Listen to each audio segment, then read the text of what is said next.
lascia che sia fiorito, signora il suo sentiero, quando a te la sua anima e al mondo la sua pelle dovrà riconsegnare quando verrà il tuo cielo, laddove in pieno giorno risplendono le stelle.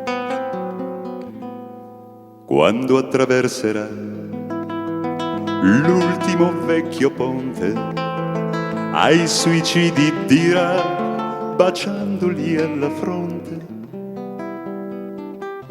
venite in paradiso, laddove vado anch'io, perché non c'è l'inferno nel mondo del buon Dio.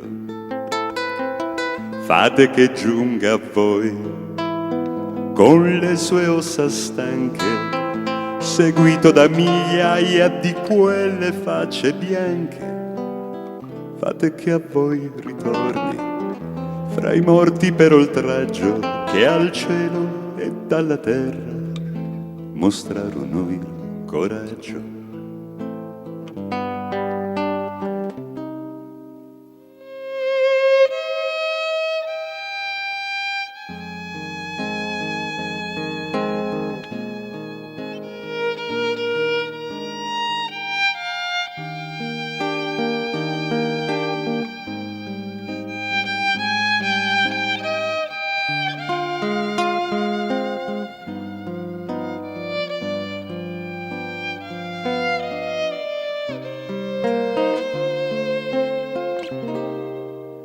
Signori ben pensanti, spero non vi dispiaccia se in cielo in mezzo ai santi Dio fra le sue braccia soffocherà il singhiozzo di quelle labbra smorte che all'odio e all'ignoranza preferirono la morte.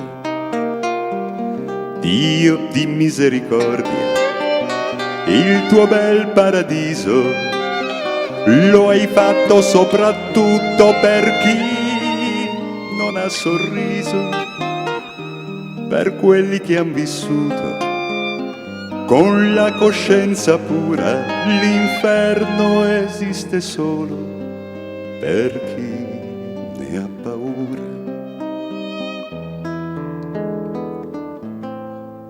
Meglio di lui nessuno mai ti potrà indicare gli errori di noi tutti che puoi e vuoi salvare.